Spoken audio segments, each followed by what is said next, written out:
Alright, everyone. If you've seen any of my cooking content, you're aware that I am a huge fan of sous vide cooking. Specifically, I love my Anova. Now, I don't know if you can tell in this video here, but this one, she got some miles on her. It started to crack and fall apart around the plastic. The bottom shaft has just got a weeble wobble going on to it. I decided it might be time to upgrade. Now, Anova themselves does make a new unit. It's called the Nano. Slightly smaller form factor, still equal, if not even better wattage, except they made ridiculous design choices. They have a big clamp hanging off the back that you can't remove. It's entirely inappropriate for what a lot of people want to do. And because of that, I decided to look around on the old Amazon. And I found this. I found a Febote. We're going to call it that, make it sound French and proper like. I found this unit, which purports to be 1,000 watt, blowing most of the competition out of the water. And more than that, very, very solid form factor. All one unit, no flippity-floppity bits, no humongous clamp. It has a small clamp that you can kind of clip on the edge like that and spring right off because I don't use anything like that. So we're going to put these two head-to-head and see if, well, it cooks as well as the Anova, or maybe it's complete overseas garbage and, oh my god, my house is on fire. Stay tuned. Alright, had to do a little fungineering on the lid top. Used to accept the old Anova, now I had to give her some corners, but getting it up to temp. The wattage on this thing is insane. This is really flying up to temperature faster than anything else I've ever owned. You can see there's a little lag down here, but I assume what we're seeing is a differential because this is getting a reading, right next to its thermal element. So whatever little probe or thermistor it's using, that's getting the hottest water possible as it's getting a reading. The bath is keeping up though, and I anticipate that as this keeps circulating, once we hit temp, which should be 126, the proper temp for a steak, that we're going to see this normalize out and coordinate pretty nicely. So, check back in a minute or two. This has only been going for, maybe 3 minutes, and it's already really, really steaming. And of course, we've got this plugged on in to a GFCI because I don't know how much we trust the Chinesium engineering in here. It says it's up to temp, and boy, I hope it doesn't keep beeping like that because that's annoying. And as it's coming to temp, maybe it's telling me that it thinks it's at temperature, but we got a little triple chirp. So that's indicating it's stabilized? Who the hell knows? This is pretty ridiculous user interface. But let's see. Once the water itself actually hits, and this is pretty dialed in, I'm not gonna lie. Think we'll overshoot? Let's see. Coming close.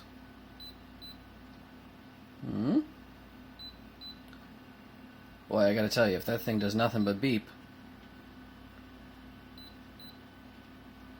Oop. She overshot just by a hair. That's weird. It sounded like the motor just went off. And what the hell are you doing? What the fuck is going on? So, alright, clearly the motor stopped. Heating element's still running. So that's why we're seeing this, because the water that's in the column is boiling over a little more. The bath is at the right temperature. What the fuck is going on? And if I were to stop this. Settings? I'm still set to 126. And now it thinks it's too hot. So is it just going to stir around? No. Now it pushed water through the column. And it realizes, okay, the actual bath. Now we're back in beep land. And this overshot. What in the hell is this thing doing? Alright, so now we're way into bullshit temperature territory, ruining whatever we were cooking, if we were cooking. Possibly. All right, I got an idea. Let's see if she shuts off again.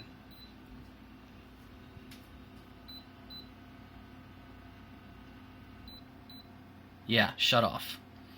And then this is maybe going to climb again. Who the hell knows? Here's what's up. Yes, we're set to 126, but I didn't put a goddamn time in because I don't care about a timer. I just want to cook. I just want to leave it running. If I put 99 hours, which, sure, like that's feasible. Will it just run normal at that point? And it really did overshoot. So we're going to try to mitigate that problem a little bit. And of course, when you are cooking, anytime you do drop your cold meat in there, that will arrest some of the temperature. Start stirring this sucker around again. Let's see what we got.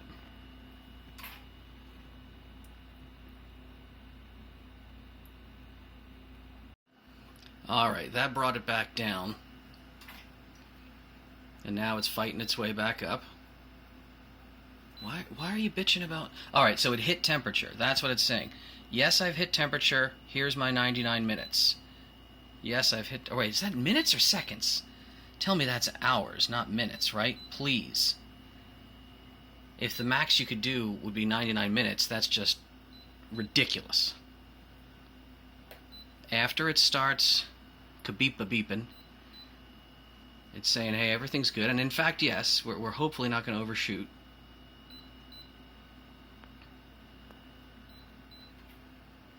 Oh my god, does this beep the whole time it's cooking?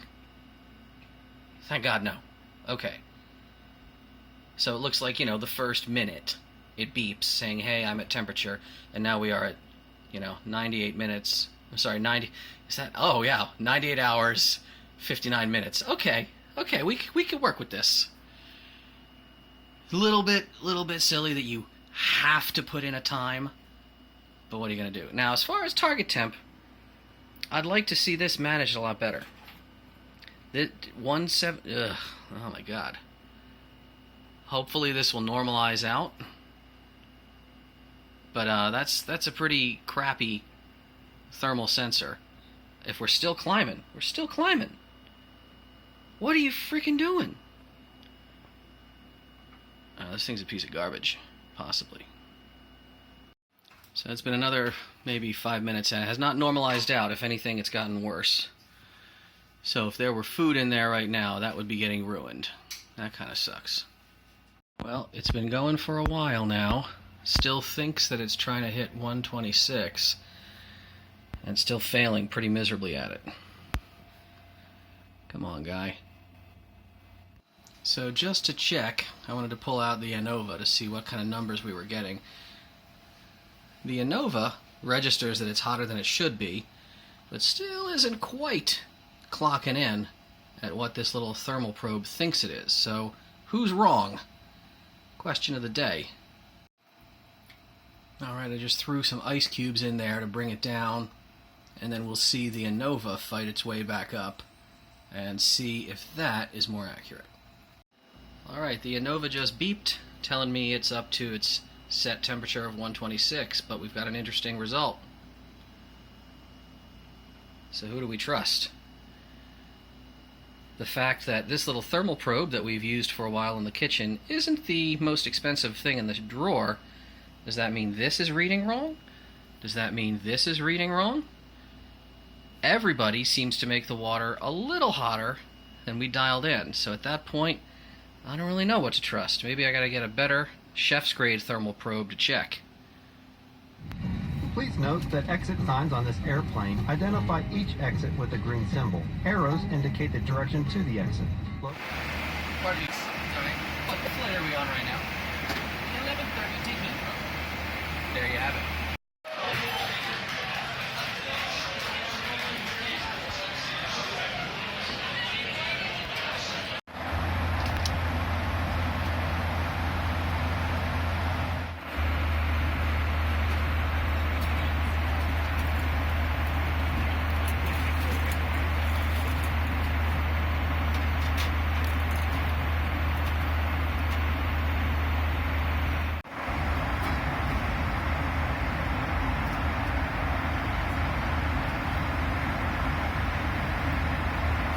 it doing?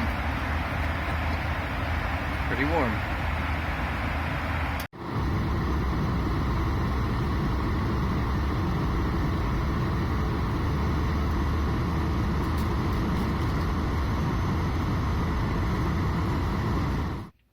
All right, so we found ourselves not necessarily trusting the resolution of this nice but relatively cheap little thermal probe. So I went out, just for you all, bounced over to the UK, where I could talk to ThermalWorks and get myself a Thermopen. This is, for those who don't know, I mean, this is the Gucci purse. This is the snap-on tools of cooking implements in terms of getting temperatures right. So, right off the hop, I'm going to say not only does it update monstrously faster, but it's reading a little differently. 78, 77. Oh, okay, we're cooling down. Let's see what it just thinks is the ambient in the room, and if there's a difference between the two of these. So right now, just sitting at idle, they don't even quite read the same. And I got to tell you, if I had to trust one over the other, I'm going to trust the Thermopen more than I'm going to trust this little Good Cook. Let's see what happens when we put them in the water bath. Okay, so we've got ourselves 1.5 gallons of water. Little thermometer says 72.2. Proper thermometer, 71.2. So already we're starting to not trust this one, or at least get an idea as to why the sous vides were not reading the same. Alright, so here's our plan with this next round of testing. Be a little more regimented, but a little more demanding on the units. So, we have 2 thermal probes that are registering what they think is true. We've got the unit registering what it thinks is true, and it has been set to 126. With 1.5 gallons of water, how long will it take to get up to temperature? And what will the 2 thermal probes say when that happens? Alright, so it's been almost exactly 10 minutes, and this bath is at temperature, or it's at what this thinks is temperature. One probe says yes, in fact says we're a little hot. What does the thermal probe say? Well, about the same thing. No, maybe not. So it looks like the Good Cook thermometer is just a little too warm on its readings. We think 126. This says yes, you're pretty close to 126. Oh, maybe a hair over. Well, let's let these all normalize out and see what winds up happening in a minute or two. All right, we've stabilized for another few minutes here, and let's see what our actual probes think. Still in the 127 range. This is definitely showing closer, but still, neither of them are exactly 126, so this does seem to bring the water 1 degree hotter than you want. Alright, time for the second round of testing. This thinks 72.3. Again, the better probe says 71. Let's see what happens if we try to get this stirring and going. So it's been 10 minutes, and we're up around 111, or 110, or 109, or 110, depending on who you consult.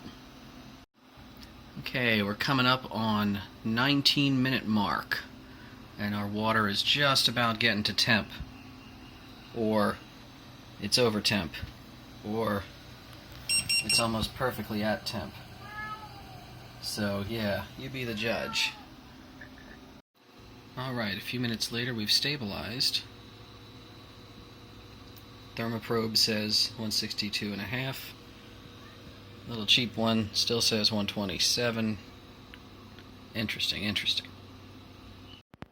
Well, this is perplexing at this point. I think it's probably a pretty good tool, but I can't really be sure how reliably it's going to work unless, I mean, there's nothing to it except let's make a meal with this thing, huh?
Well, it still seems to disagree.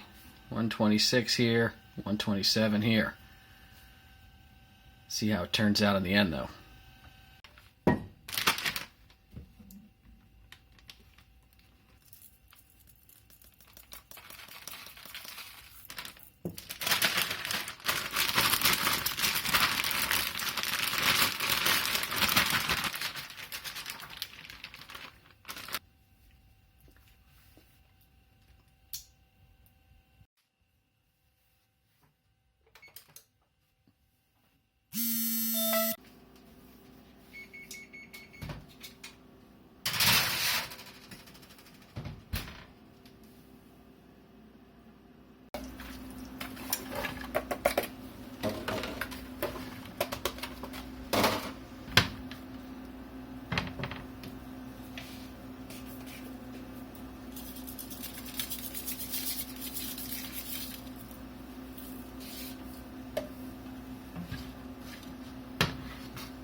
Looking pretty good.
Voila.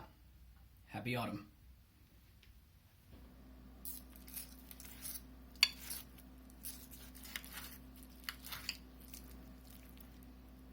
Magnificent. Absolutely magnificent. Might even be a hair more than I usually like. We saw that 126, 127. But I'm not gonna kick this one out of bed. Absolutely.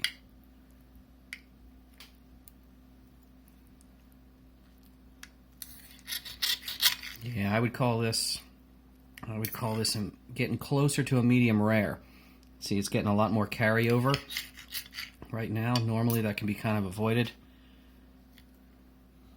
Still, that's pretty close to what we want to see most of the time. Oh yeah. That's a fucking ribeye. Hell yes.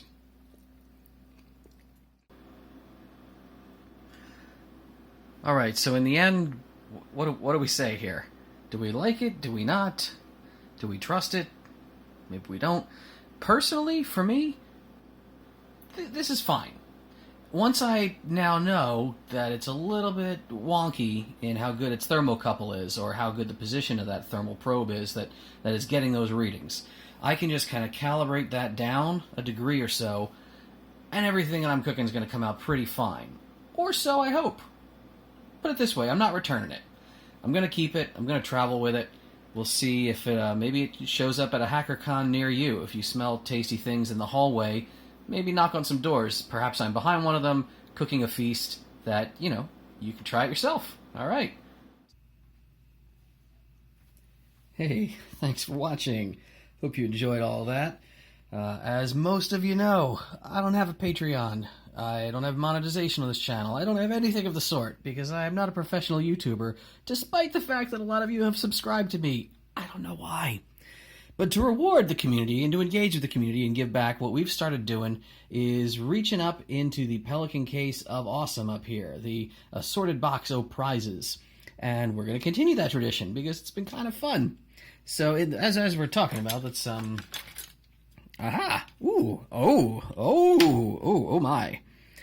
So yeah, boy, we have got some bit of gorgeous on this week here. These are handmade, wood-handled, full-tang metal shaft lock picks that I picked up at Lockfest in Seattle last year.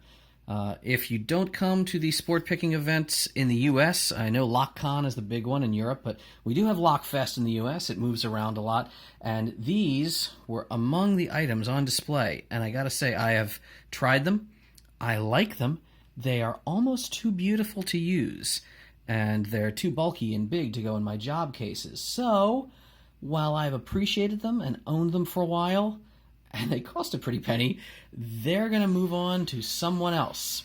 So yes, as you may or may not know, the way this works, what we do is we have down in the comments, right, if you want to engage with others and talk about stuff, you can leave a comment that makes mention of a specific word. It's a different word each week. It's always a bit of tasty goodness that goes in me. And this week's word, we need a good one for this. You know what? Lagavulin. Lagavulin, my favorite scotch, lockpicking lawyer's favorite scotch. It's honestly the preferred scotch of right-thinking people everywhere. So if you want these gorgeous picks for free in the mail to you, down in the below me, leave a comment with the word Lagavulin spelled correctly. That's your challenge. And these will be potentially yours. We'll do the whole random thingamajigger, and one of you gets selected, and I'll respond to you. But, yeah, because I'm not a professional YouTuber. I'm not good at this. I don't care if you like, share, subscribe, whatever you want to do. I'm not on Patreon.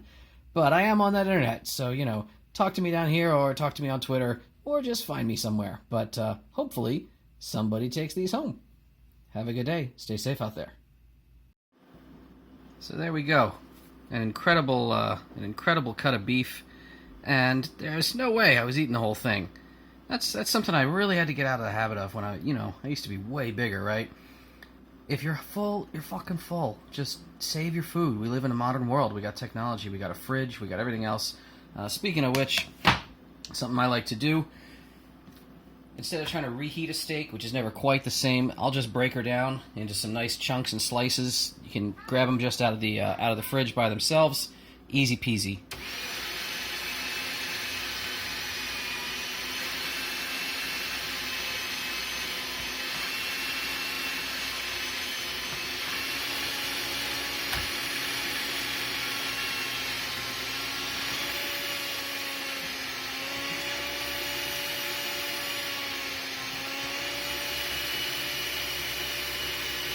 There you are. That is lunch and dinner tomorrow, as needed. All right. See you for breakfast, I guess, huh?